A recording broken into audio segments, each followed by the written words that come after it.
Welcome to Open to Debate. I'm Nick Gillespie, and I'll be guest hosting today's episode.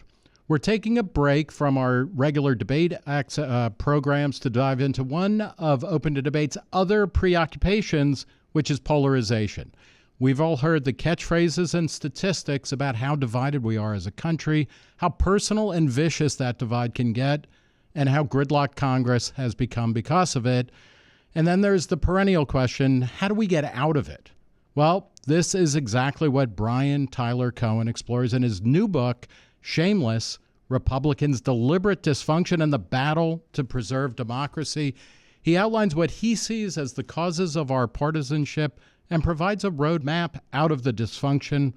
So, of course, we wanted to talk with him about it. Brian is a YouTuber, podcaster, MSNBC contributor. He's also from Central Jersey, as I am, which I want to point out. He's got over 6 million subscribers across his social media, including a YouTube channel with 2 billion views and counting.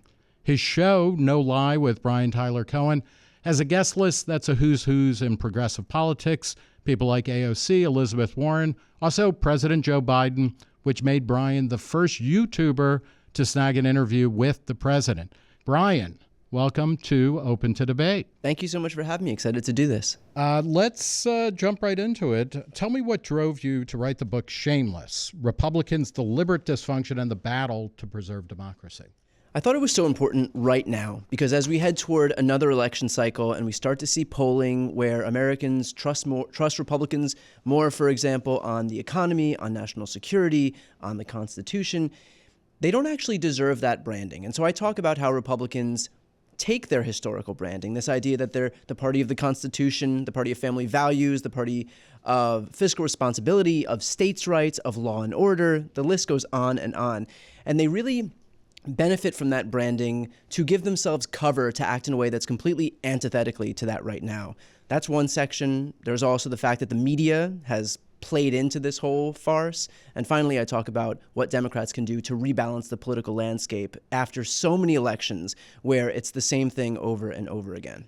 So in a way, I mean, you're trying to depolarize things by kind of wiping out the Republicans. Well, I mean, if we're being honest, right? It is just making clear the truth about the situation. And so if it means exposing the reality of what the Republicans are doing right now, then so be it. But I think for so long they've benefited from this false branding, these misnomers about who they are. And I think that it's far past time for us to have a clearer understanding of what the Republican Party of today actually is. Who do you think you're going to reach with the book? And when you look at Gallup, which covers kind of party affiliation, you've got in their latest numbers that there's about 30% of people who identify as Republicans, about 28% as Democrats, and those have been fluctuating around that. And then there's this big lump of people, who identify as independents. They end up voting one way or the other. But who are you trying to reach?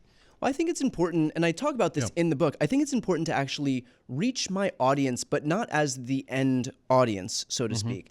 I speak in the book about how when we do democratic messaging online, the goal isn't to just reach these people and that's the end of the line. It's to make them tribunes for the actual message itself. It's to give them good, accurate, honest information and then send them out there to their circles of people. It can't just be that I reach 1 million people on a YouTube video and then those people have the information and they just sit on it. Right. It has to be that they take that and they use it in their circles of people. They use it to talk to their friends, family, neighbors, coworkers, whoever it is. And, these are people who come to them, for example, for family dinners or whatever, and spout off the misinformation that they're being fed. And now people who watch my stuff or listen to my stuff will have the opportunity to rebut it with some facts of their own. So in a way, I mean, you are reaching your core audience, I assume mostly agrees with you, but what you're trying to do is to expand that into that thick middle part where a plurality of American voters seem to be. Correct, because inherently it's going to be almost impossible to reach those people because they don't consume political media in the same way that everybody else does, in the same way that my regular audience would. And so you have to tap into those people to then reach the disaffected folks in their lives, to then reach the family members who don't vote or who don't think that politics applies to them, or who just aren't interested at all. So that's kind of what this is. It is making more and more people tribunes for the actual message, and imbuing them with a sense of agency so that we all realize that the onus isn't just on journalists or reporters or politicians or people, sadly, like you and me, obsessed with politics, right? Or that's how we butter our bread. Yeah. So, according to Gallup, about 21% of the population of Americans said they're comfortable with the direction of the country. That's one sign of dysfunction. The loss in trust of confidence in institutions, something else that Gallup has looked at for decades. That's another level of dysfunction, or another sign of dysfunction. How? What do you think the primary causes of that is? That when Gallup says, do you have a lot of faith in the executive branch of government, and you get like around 15 to 20%. It's been low for a long time, but then Congress sometimes is as low as 2 or 3%. Yeah. What do you think's driving that? I think that is a long-standing tradition of undermining trust in our institutions, just on purpose, thanks to a Republican Party that recognizes that if you break government and then point to the thing that you just broke as evidence that government can't work, and that you should then turn around and vote people into office who think that we should shrink government down to the size of nothing, then it's this whole circular logic where it actually helps them in the end to actually go ahead. Think about it in our regular lives. If you worked somewhere and you wanted to destroy something in your business, for example, you'd have no problem doing that. If you wanted to make sure that your company didn't work, and you actually made a decent attempt at doing that, you would probably be successful. And so that's what Republicans are doing right now by undermining trust in everything, but it helps them in the end. That's a deliberate strategy to consolidate power for themselves, because them and only them are the party who actually seeks to shrink government to right now we're hearing Donald Trump talk about. But they don't, right? I mean, that's part of your argument, is that they actually, just like they're not really the party of family values, they're not the party of smaller government. Well, I think spending goes up under Trump. It does go up under Trump. Just like it does under Biden. It is small government in the parts that they don't care about, which we're hearing a lot about the Department of Education being eliminated. Right. It is big government in the instances where it helps them. So, for example, lowering taxes and then letting federal revenues dry up because they want to give a tax cut to millionaires and billionaires. If you take the longer view, and this is something, if you go back using, Gallup data, Pew also does something like this, the decline in trust and confidence in government really, from the early 70s, it goes on. And clearly a big part of that was Vietnam, the Vietnam War, which was masterminded and architected by Lyndon Johnson, a big government liberal. The failure of the Great Society programs to alleviate many of the social problems that they, said they were going to.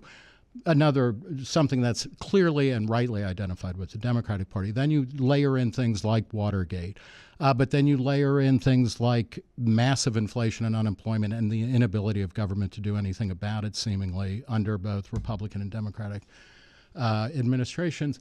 Is it really, is it a winning message to say, this is really all Republicans that are behind it all? I would say right now, the modern political media ecosystem that we're in right now, I would say that it's very clearly only one side. And you take, for example, the fact that Republicans can now wield a right-wing disinformation machine that they have at their fingertips to be able to spin this any way they want to. The fact that we have one of the strongest... What do you mean by that?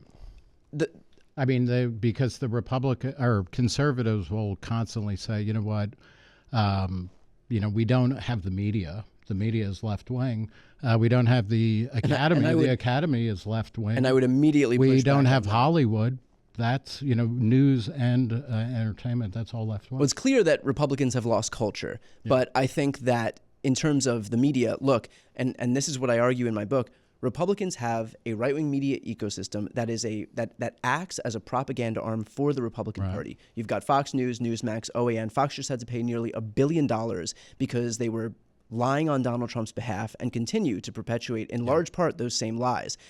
What you have with the mainstream media is a media ecosystem that is so desperate not to be perceived as the liberal media that they will actually bend over backwards and overcompensate to imbue all of this extra credibility onto right-wing talking points. And so in the lead up to the 2016 election, for example, when we had the New York Times put 69 cover stories of Hillary's emails on the front page, when a similar situation happened where Ivanka Trump had used a personal email address to do government business, came and went like a fart in a hurricane. So you don't think that the questions about Hillary Clinton's emails or about the speeches that she gave to various financial groups, and a lot of those critiques were coming from Bernie Sanders, I mean, because she was being attacked from the progressive left as well as right, those were not serious issues? I don't think that they were nearly as serious as it was made out to be. This notion that Hillary Clinton used, I mean, they investigated it. In fact, Republican-led committees investigated it, and they found that it was careless, but certainly didn't put our national security at risk to the extent that they claimed it did, or certainly to the extent that they used in the lead up to the election to claim that she was some giant risk to national security. And I say this as somebody, I'm undecided. I will tell you, the first presidential election I voted in was in 1984 because I'm ancient, and I voted for Walter Mondale. And since then, I've only voted for third-party candidates, typically the Libertarian Party candidate, although I'm not a member. So my vote is up for grabs. Okay. And maybe, part of the drama here is if you can convince me. All right. One of the, but then when you say, okay, it's all on the Republicans, and then I think back to, what happened after Trump was elected. All we heard for years, and we still hear this, is Russia. That Russia somehow, the Trump administration was in cahoots with Russia, or Russia won the election for Donald Trump. And again, all of the governmental investigations into that have said there's no evidence of that, any collusion between the Trump administration and the Russian government, I think that the Russian government, actually was able to change the election. Do you agree with that? And is that a sign that the media is unbiased or even biased against the Republicans? Not entirely. I know that there was polling data that was shared through Paul Manafort, and that was given to the Russians. I know that there was, a Trump Tower meeting where that Don Jr. wanted to speak with them. In any case, I'm not especially concerned about relitigating the impact that Russia had on the election, mostly because I think that in large part it was the failure of a lot of voters to recognize their agency in terms of what happened in 2016. I mean, there were people who were calling out the warning signs in the lead up to the 2016 election that there was populist dissatisfaction in this country. Right. And when you have Donald Trump come in and ride the wave of that, then it's not especially surprising that somebody who presents himself as a populist could then wield that and use it to deliver himself the presidency. My contention is in the immediate aftermath of that, did he actually govern like a populist? Did he actually help any of the people who he claimed to help? What did Donald Trump do with all of his political capital after riding this sentiment of populism into the White House?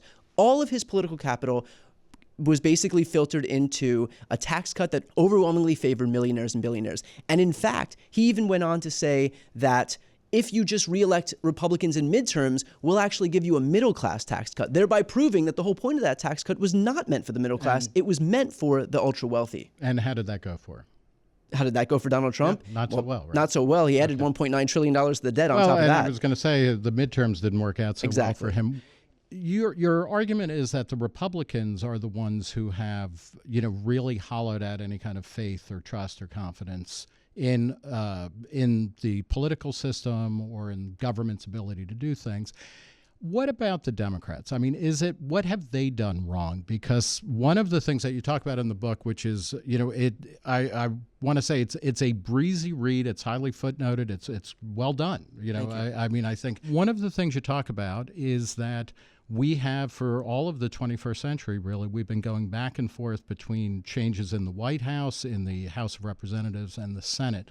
Nobody's able to hold what Morris Fiorina, a political scientist at Stanford, calls a stable majority. Is that a sign of dysfunction, or is that a sign that we are actually really doing democracy now? I think it's a sign of both. I think it's also largely a function of the fact that when Democrats do have power, we didn't have the media infrastructure to be able to actually give anybody a reason to recognize why we should stay in power. And look what Democrats did, for example. Let's go back to the days of the ACA. I mean, obviously, Obamacare is so popular right now. The Affordable Care Act. It would be political suicide to try and overturn it, and yet Republicans still do try to overturn it. But they tried 77 times. Yeah. It's not going to work anymore because it is that important to the American people. And to your point, Donald Trump and the Republicans ran on, if I win, I will repeal it and replace it. He won. They did not repeal it. They took away the fine that's affiliated with the individual mandate, but they did not replace it. And in fact, Republicans got shellacked at the ballot box in 2018 on the back of that. And thank goodness there was John McCain there to vote down the last attempt at what I believe was repeal and replace, if not skinny repeal. In any case, there was such a void in Democratic messaging that when Democrats were able to actually pass this monumentally important piece of legislation, it was, first of all, so distorted by the media that while the Democrats were trying to advocate for the virtues of this program and talk about Medicare Part D and just get into the intricacies of this thing, Republicans just basically called it death panels. They likened it to death panels. The thing was wildly unpopular, led to a massive beatdown of Democrats at the ballot box in 2010. I believe they lost over 800 state legislative seats. They lost half of their... I mean, it was Obamacare, but it was also because of the recession coming out of the financial crisis. People were unhappy ultimately with stimulus spending and whatnot. And, and again, I want to play devil's advocate here. Obama, the biggest problem was he had a Democratic majority. He had to keep giving Democrats more and more what were called sweeteners in order to get them to vote for Obamacare. Is that really the Republicans' fault? In large part, it was also a function of the fact that we had a much more conservative Democratic majority than we do today, for sure. But I think it is also a function of the fact that we had very little Democratic messaging actually going out, both organization and the infrastructure to actually get that message out. And so what was left in the aftermath of that was people actually thinking that the ACA would lead to some type of death panels. And the irony, of course, in that is that we have judges right now who take someone like Kate Cox, for example, the woman in Texas whose fetus had a fatal genetic condition, and she had to go to a judge to decide whether or not she could stay in the state and get that exemption for the abortion ban, or whether she would have to flee the state. So now we actually do have death panels 15 years after Republicans fear-mongered about it. But do you think PolitiFact is a wing of the Republican Party or of the conservative movement? No. Yeah, because in 2013, and I mean, this is important, right?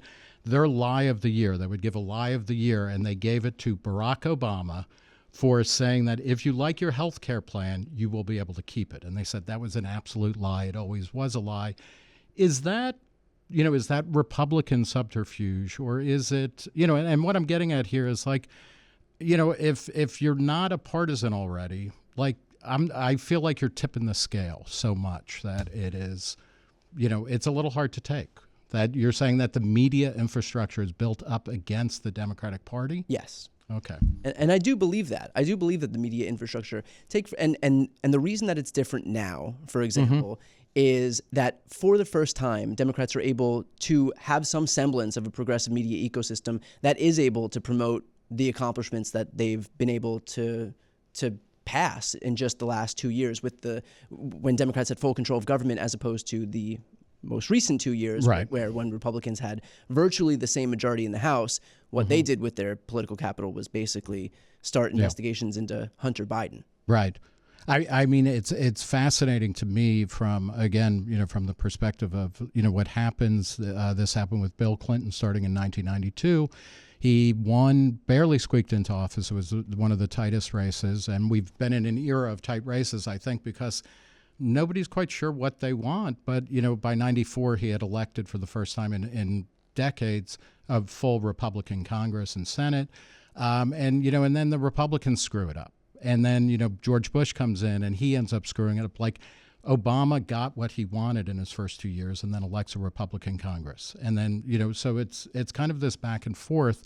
And I guess my question with that is, when you say now Democrats have a messaging machine, is it the message or is it the content of the message that keeps things going back and forth? I firmly believe that it is having that messaging apparatus. And you look, for example, at the Ailes memo, and this was the precursor to what would become Fox News. Right. And they looked at what happened with Richard Nixon and Watergate, and there was no messaging apparatus to defend Republicans, and Roger Ailes didn't want that anymore. He didn't want a Republican to have to face that type of accountability that Richard Nixon faced, and so Fox the News, Republican Party, they got blown out throughout the 70s because of that. And you fast forward to today, where we do have Fox News in addition to the other right-wing outlets. I mean, you've got Fox News, maybe the Wall Street Journal, the New York Post is smaller, but like the New York Times, MSNBC, these don't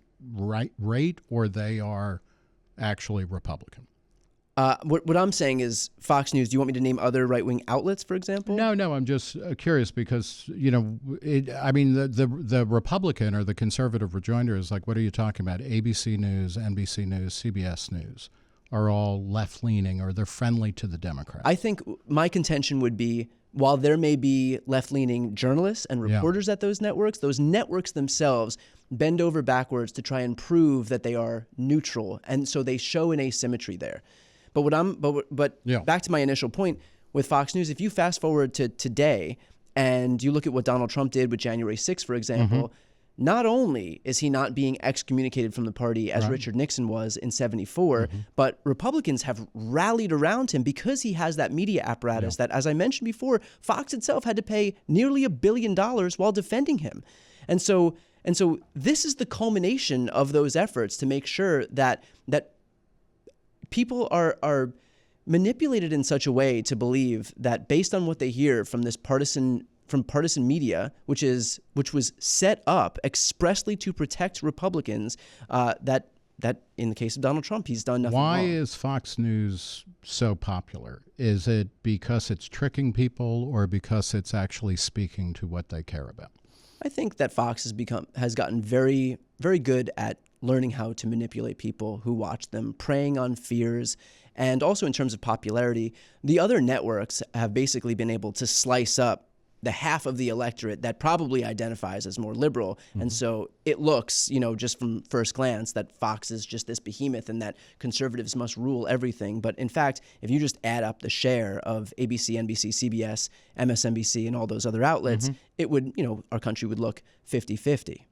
But I do think that Fox has been extraordinarily effective in terms of manipulating people. We know, for example, thanks to the investigations that have happened recently, that behind the scenes, with regard to the events of January 6th, these Fox hosts knew exactly what they were doing. They were laughing at it, and yet they would go on air and tell their audience something completely different to what they were texting each other unto themselves. So they know the truth, but the point is to manipulate people who watch that network on behalf of the political party that they want to support. And I don't think that there's any equivalency between that and anything that happens on ABC, CBS, NBC, or any of the other perceived left-wing outlets. You know what? And we're going to move into talking about new media, because that's where the action is, I hope anyway. I mean, and you are an avatar of that. But, one of the things, this has been arguably the most insane past 6 weeks in American political history, certainly, in any living memory.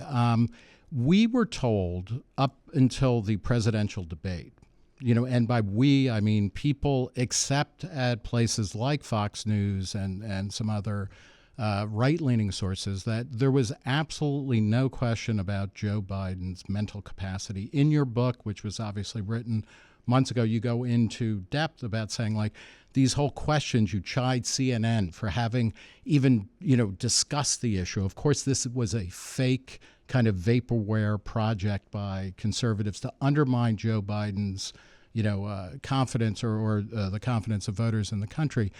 And it turns out that was totally false. And like, people around him must have known, people in the Democratic Party were hearing that coming out, that Nancy Pelosi and other people in the media. I mean, you had, a Republican turned liberal, Joe Scarborough on Morning Joe, saying, I just saw him and he was never as smart and as, whip cracking as he ever was. Yeah. And that was just obviously not true.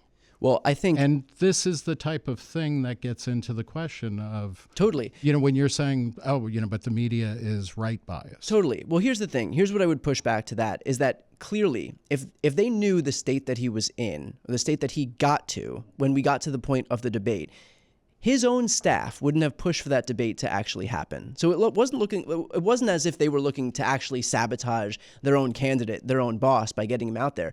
Clearly, everybody in the entire left-wing ecosystem who had heard these attacks about his mental state from day one, by the way, only to see him overperform at the first State of the Union, overperform at the second State of the Union.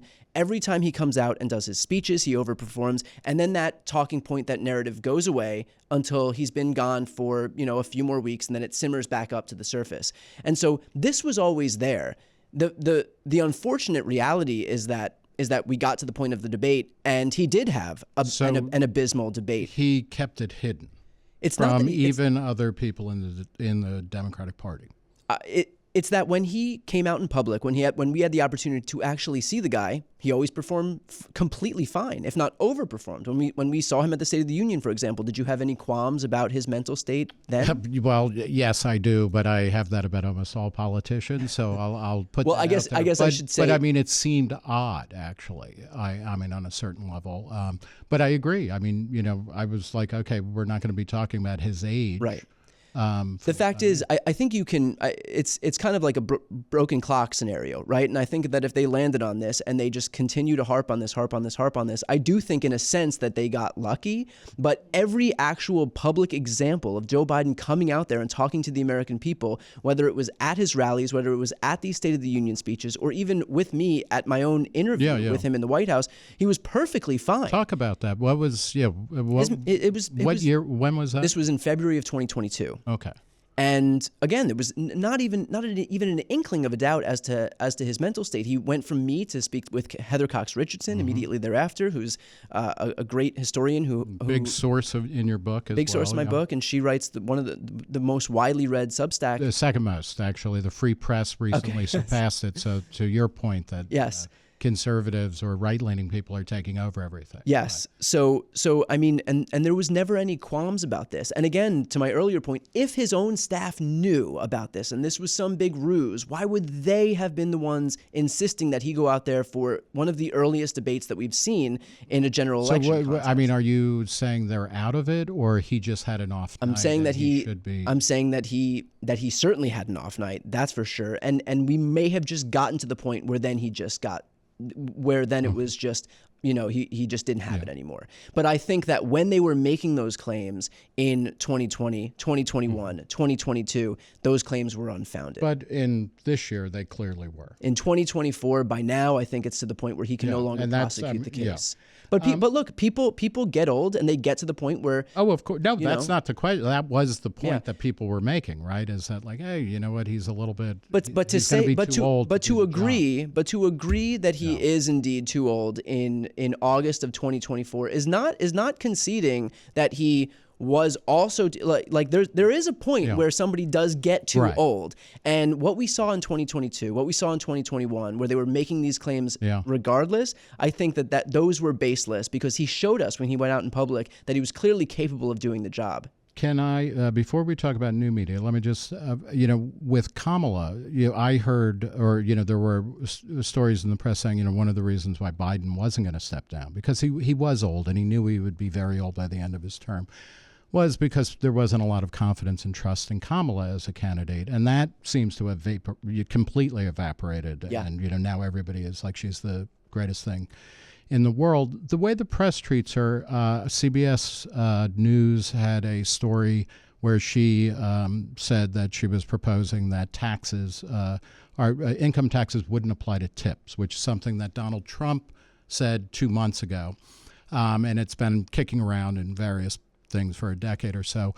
When CBS News reported when Donald Trump said, they quoted a watchdog organization saying this was going to cost $250 billion in tax revenue over the next 10 years. That was, if it went through, that was the headline.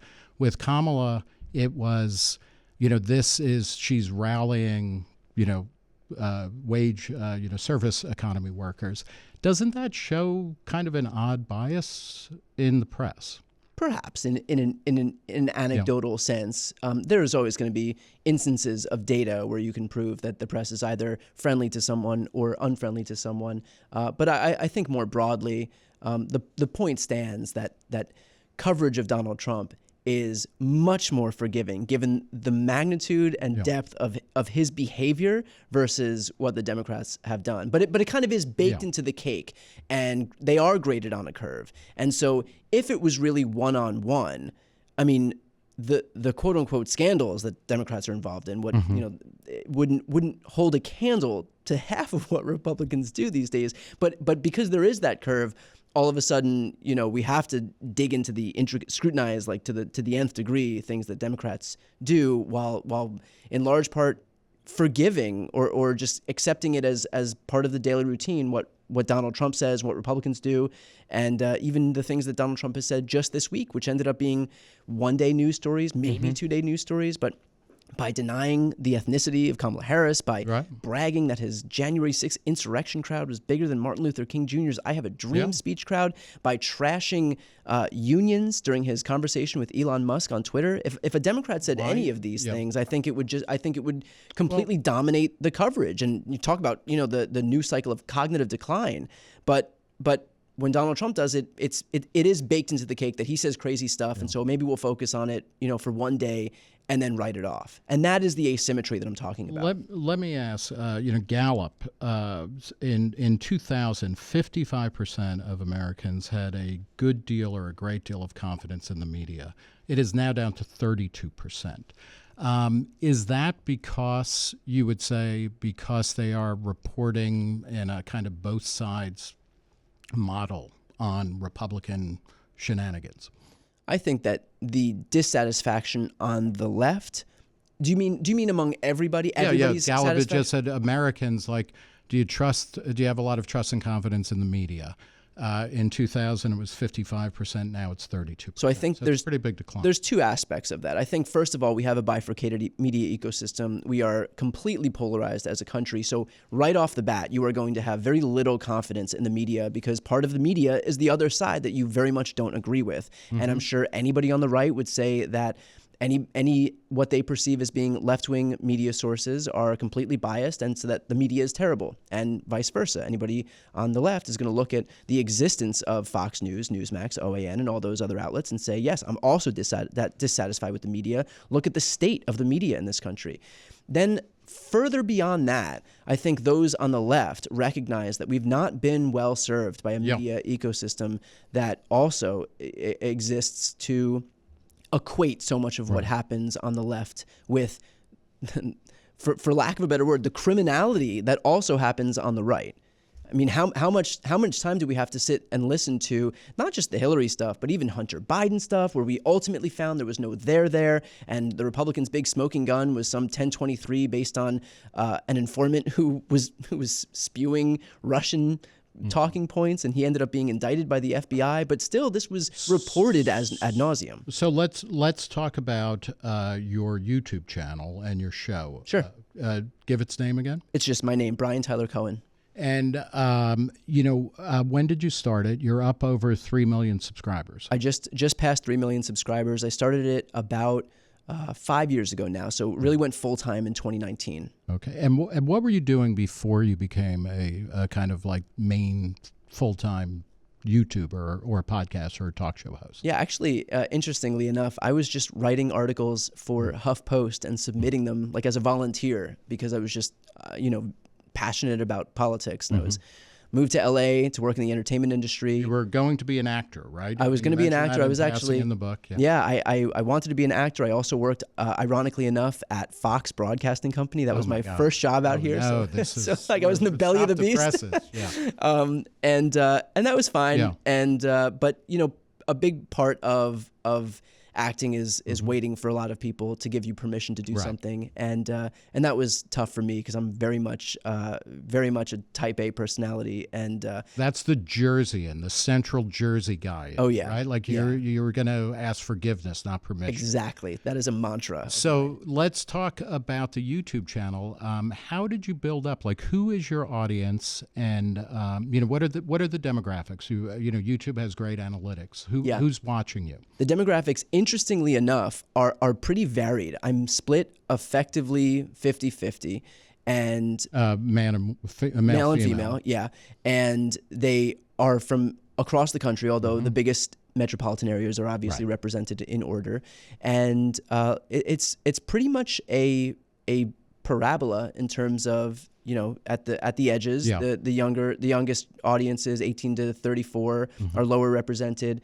65 and up are lower represented, and in the middle, a big part of my audience is 30, 40, 50, 60 years old. And you have had, it is really just the who's who of mostly progressive Democrats on your show, and your book is, the foreword is by Jamie Raskin. Yeah. You've got blurbs by other people who will be known to everybody, including Nancy Pelosi, John Favreau, not the actor or director, but the host of Pod Save America, which might be the largest non-Joe Rogan podcast in the world, Joy Reid, the MSNBC host.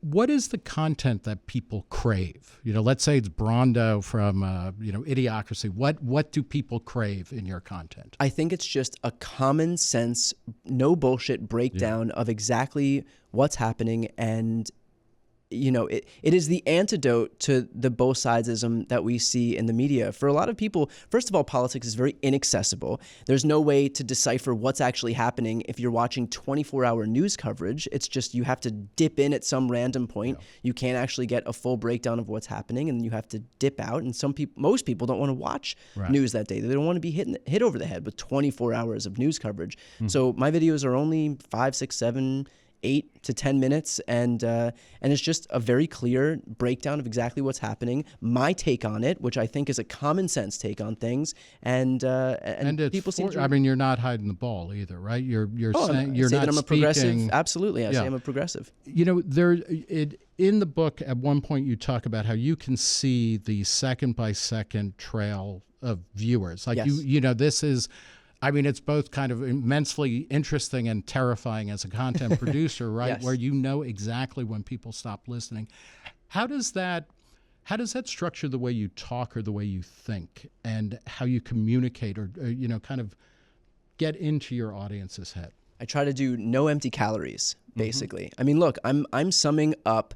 In some instances, there are days where I only put 1 or 2 videos out. That means I'm putting maybe 8 minutes of content each video. That's it. That's the entire news coverage. And I have to give people all the relevant information in just those 8 minutes. And so no empty calories. I actually speak quite quickly and just get the information out there as fast as possible, as concisely as possible, and as compelling and effectively as possible. Because I know as a news consumer that if there's a point at which I lose interest, then I'll click off. And that's the media environment that we live in today. That's the TikTok environment that we live in today. Right. So I'm acutely aware of the fact that I have to keep my own attention. If I feel like I'm boring myself, then I'm going to obviously lose the attention of the audience. And so I try to structure my content that way. Is your, we touch on this a bit, but to return to it, is your core audience, is it kind of what sometimes get derided as low information voters, or people who are not politically activated, or is it, is it the true believers who then go and proselytize? Luckily, it's everybody. And that is largely a function of the sheer amount of people I'm able to reach on YouTube. I'm reaching between 6 and 7 million people a day right now. Wow. So over 100 million people a month. And so inherently in that, you're going to have low information voters who stumble upon my content because maybe something caught their eye in the thumbnail or the title, or even just the video popped up itself. It seemed interesting. And you're going to have people who watch every single video, who call their congresspeople, who are writing letters, who are signing, whatever petitions they have to sign. And these are the people who I also hope are acting as tribunes to carry the message forward. So is that a tribune? Is that from the Hunger Games? Actually, it's from Dan Pfeiffer, who I also spoke with in this book. But that is my nod to Dan Pfeiffer. Yeah, and Dan Pfeiffer is communications director for Barack Obama. Right, and a legend in kind of new methods of connecting with voters. Correct. And things like that. And what you're talking about in a way, your content is geared towards a particular audience, but that there are people like you that are on the right, that are in the center, et cetera. Right. Part of this is a shift in technology and an esprit de media, to coin a phrase, where what people want is direct information, where you're not speaking, in the third person and pretending to have a kind of disinterest in what's going on. Correct. Yeah, and I think that it's important for me. Look, I'm opinionated. I have my opinions. I offer people what I think are very common sense, informed opinions about the topic that I'm talking on. And, you'd mentioned people in the center. Those are the people I'm trying to reach. Look, there are, I guess where I'm positioned in the progressive media ecosystem is in a way, it's interesting because people on the left will call me a neo-lib shill, and people on the right will say that I'm a communist Marxist.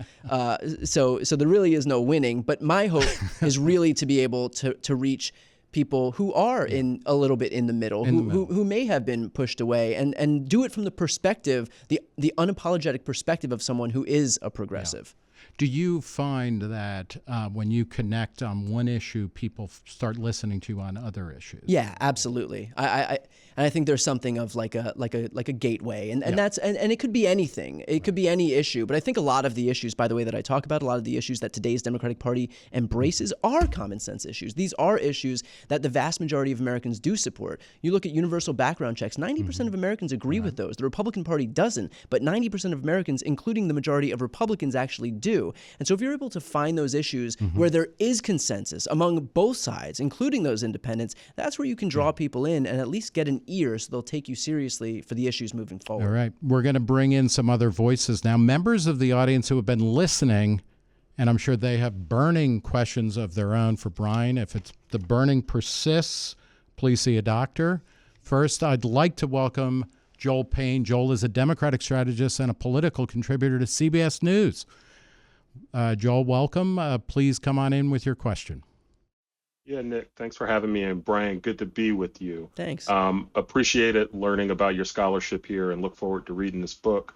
One of the things that your conversation has struck for me is the idea of fatalism, particularly on the Democratic side in politics. It's just a topic that you hear a lot, right? The idea of doom scrolling and how fatalism actually hamstrings Democrats. And I'm curious about whether or not your scholarship touches on that and just your broader view about kind of how to guard against that as a Democrat, and looking at what Kamala Harris has done and kind of injecting joy into her campaign as a strategy. Yeah. Be curious to your take on all of those topics. All right. Thank you, Joel. Thanks for the question. That's obviously extremely relevant today. I think Republicans largely benefit from focusing almost exclusively on the politics of fear. I do speak about how every September or October we can look forward to migrant caravans, and that is because this issue of entrenching fear of the other has really been a central focus in all of our elections. Donald Trump, in large part, emboldened exactly that. I mean, he definitely got into office on the back of a Muslim ban, on attacking Mexicans. I alone can fix it. That's what he said. Right. But can I ask, is that simply, a Republican talking point? In 2012, Vice President Joe Biden said that if Mitt Romney, who's everybody's friend now, gets elected, he said to black audiences, they're going to put you back in chains. Is that doom scrolling as well?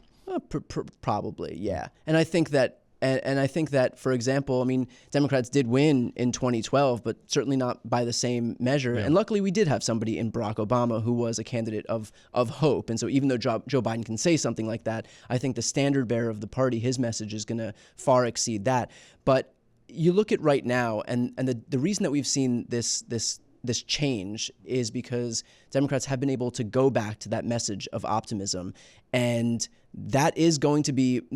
There's only so much potency that doom and gloom and is actually going to be able to have in politics. Right. And I think Donald Trump, the fact that he has this 46-47% ceiling is a testament to that, and the fact that Joe Biden, who there's really no difference between his agenda and Kamala Harris's agenda as far as we can tell right now. There's really not a lot of daylight. That's kind of, I mean, as a YouTuber, don't you want to have a one-on-one conversation with Kamala Harris? Sure, that absolutely. Donald Trump has actually gone into hostile audiences and talked with them.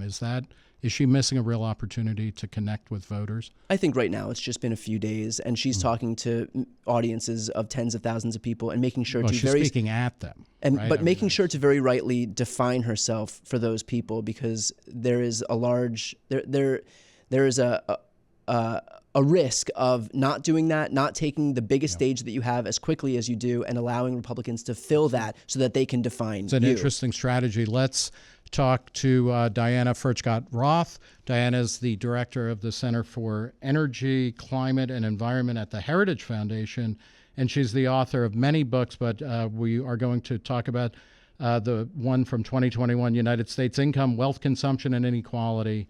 Diana, what's your question for Brian Tyler Cohen? Oh, thank you. And I just want to say I'm speaking on my own behalf and not on behalf of the Heritage Foundation. Here's my question. Democrats talk a lot about choice, but here voters in 50 states chose President Biden as their candidate, and he was just overturned by a coup. President Biden himself said 3 days ago that he was forced out by Nancy Pelosi and other leaders. And then to take the choice further, Democrats want to force Americans into electric vehicles and electric stoves. Environmental Protection Agency rules say that by 2032, 70% of cars sold have to be battery-powered electric. And Department of Energy rules are phasing out natural gas stoves, forcing people into electric stoves. And I'm just wondering, given that you, Brian, say that Democrats are the party of democracy, why are they neglecting individual choice? Thank you for the question. So a bunch to cover there. Yeah. Let's start with gas-powered vehicles, electric vehicles. I think that, first of all, that's not happening for more than a decade before those will be phased out. But we have an obligation to protect this planet. We already know that climate change is real. We are clearly not going to engage in climate denialism here. I think any good faith conversation would recognize that the climate is obviously warming and that we have to do whatever we can as quickly as we can to protect it. And so we have an obligation, and our leaders have an obligation, and consumers are speaking in terms of what they want for these companies to do in terms of bringing in electric vehicles so that we can make good to our obligation to the planet here.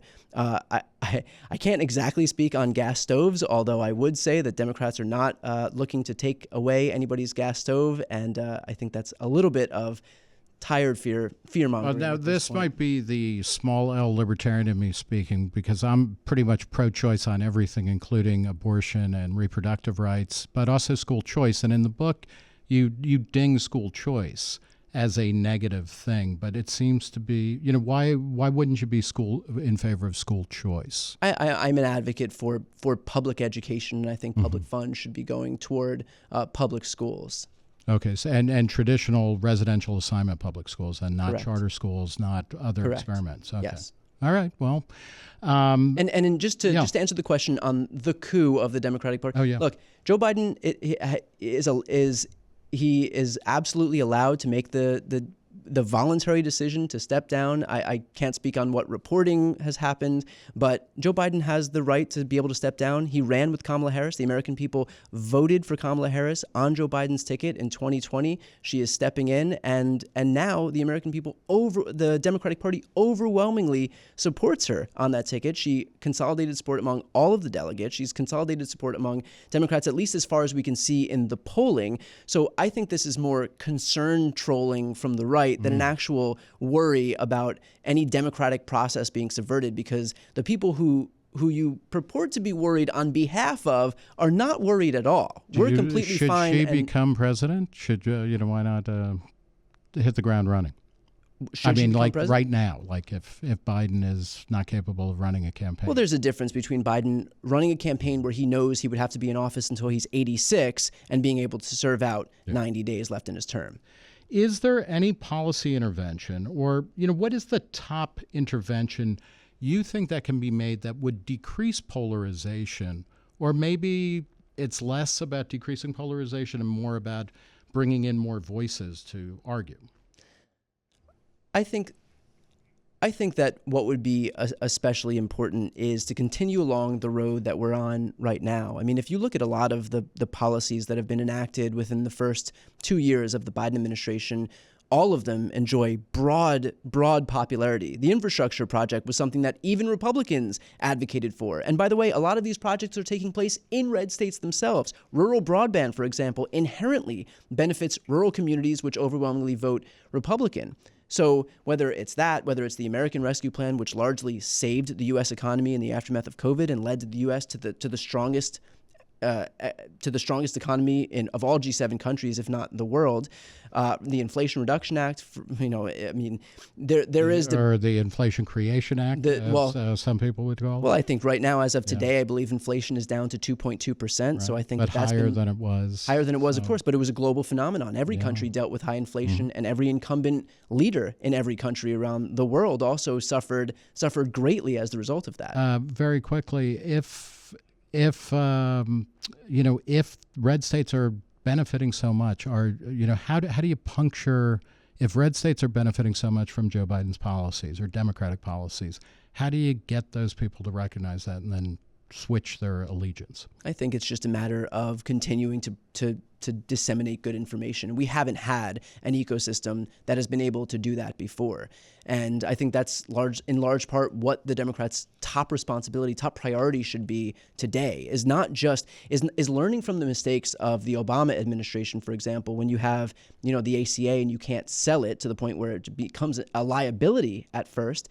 Instead, when we have these policies that benefit broad swaths of the country, including maybe even disproportionately Republicans, our job is to just continue selling that. And that's what I try to do on my channel. I repeat this stuff on a daily basis. I have my list of Democratic accomplishments that I say every single day, almost in nearly all of my videos, whether it's the American Rescue Plan, the Inflation Reduction Act, the PACT Act, the CHIPS Act, the Bipartisan Infrastructure Law, the Gun Safety Law, the Violence Against Women Act, codified marriage equality into federal law, all while adding 16 million jobs and bringing the unemployment rate down to a 50-year low. Let me ask you about generational stuff. You're 35 years old, correct? Right? So you're a younger millennial or an elder Gen Z maybe or something like that. What do you sense are the most important issues for young people? And younger people, millennials and Gen Z, have been less partisan than than previous generations. They end up voting overwhelmingly. So far, they voted mostly for Democratic candidates, particularly Barack Obama. But then vote totals went down after Barack's first term. Yeah. But what are young people obsessed with? Well, I think the issues that young people are especially focused on are for the first time, I think, in history, the more resonant issues among Americans more broadly. Usually elections were really a referendum on taxes and earned benefits in the past. I mean, if I can be that reductive. Sure. Maybe even healthcare, but all of which are not exactly things that young people are jumping out of bed to go and vote for. Now, think about the issues that are really going to impact young people and that are mostly the focus of these elections. Reproductive rights, that is inherently more focused on young people's rights, on young women's rights than older folks.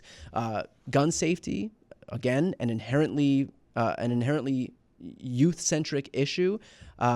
Climate change, for example, the future that young people, us ourselves, are going to inherently an issue that young people are more focused on than older folks. And so, do you find that there is a uniformity among young people? So, it's one thing to say young people are locked into something like, reproductive rights or family assistance, maybe things like a child policy.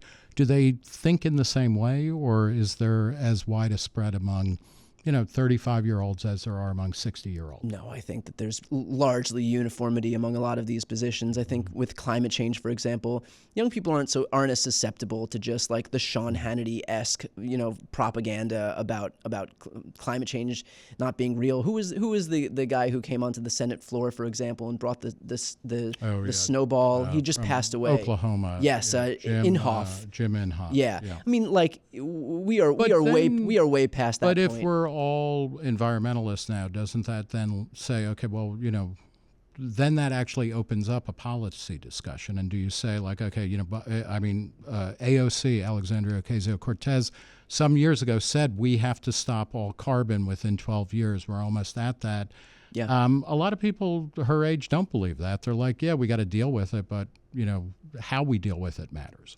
Yeah, look, I think this is a situation where I would be more than happy to kind of defer to the scientists and listen to what they're saying. And so we can debate until we're blue in the face about the legitimacy of the validity of that point. Well, but yeah. I think when it comes to science, I think most people recognize that the science is real, and of course there are going to be people who don't. You know? So let's talk about science being real, because another thing that really affected young people, actually even people younger than you, was COVID and the lockdowns. Mm-hmm. And we were told to follow the science, and it became very confusing because at various points we were told by the highest people in the land that you should wear a mask, then you shouldn't wear a mask, and then you should again, etc. And it seems like young people paid a disproportionate cost in terms of disrupted education, both at the college level and below. Is that feeding into a lack of trust and confidence into government? And how does that play out among younger people? I actually think it's a vicious cycle, because I think a lot of that distrust was bred by the government itself. I mean, a lot of the Republican Party weaponized most of what COVID was. Both parties were at their necks about what COVID was, and if one party says to do something, the other party says don't. And so inherently, we couldn't come up with some solution. I mean, they said 30 days 10 days to slow the spread, 2 weeks to slow the spread. Yeah. But that was Trump. But if everybody doesn't do it, then it's not going to work. And then so you have half the people out there who are going to say, well, we need to keep doing it because not everybody did it. And the other half said, well, we just did it and it didn't work, so you're obviously lying to us. But it's not going to work if everybody doesn't do it. That undermines the whole point. How do young people kind of find their way through that thicket of, I don't want to say disinformation or misinformation or malinformation, because people, most people were trying their best to figure things out, but that poses a real threat. And I'm thinking about this, you as somebody who is at the beginning of a political career, reality is difficult and people don't always agree, or what the right thing to do is not always clear. Yeah. And to bring it back to this question of kind of political polarization or having better conversations, how do we get to a place where we can, not simply how do we all get everybody to agree with what I already believe, but how do we have better conversations where we forge a meaningful consensus? I don't know that that's possible right now, to be perfectly honest. I think that, at least from what I see on the right, there is no incentive structure to do that. By the way, I invite Republicans on my show all the time. Have you had any on? I've had, the farthest right a Republican goes is Adam Kinzinger, which should give you an indication of how willing Republicans are to come on my show. But I just don't see that there is even an incentive structure that exists today for people to come in and have a civil conversation, or even be willing to compromise. I speak in the book about how, largely as the result of Newt Gingrich's entrance into politics, compromise kind of went out the window, and they inherently became the party of no, and they existed in government to block Barack Obama from doing anything, really, even though Obama himself made it a priority on his end to defer to Republicans and to extend them some goodwill and to make concessions with the ACA, for example, which he did, and then Republicans voted against it anyway.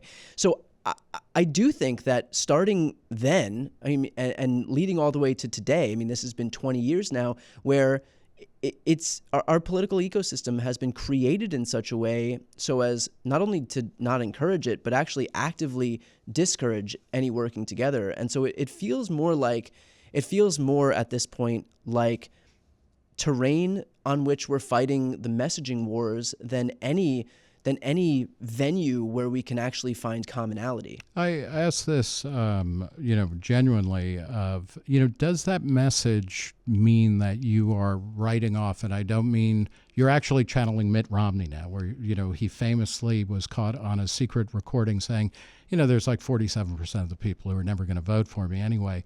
Are you writing off, the whole right half of the political spectrum in the short term because you're trying to get people who might listen to you? It seems no, I'm actually doing the opposite. I'm making a concerted effort to be able to reach people who have been manipulated and exploited by right-wing media that is not acting in good faith. A lot of my videos are directly appealing to independents or even Republicans who have been kind of lied to, manipulated by people who know what they're doing and yet see no reason to behave differently because it ultimately certain coverage benefits them politically. All right, that's it for our discussion. Brian Tyler Cohen, I want to thank you so much for joining me today. I'd also like to thank those who asked a question, Joel and Diana. And finally, a big thank you to you, the audience, for tuning into this episode of Open to Debate.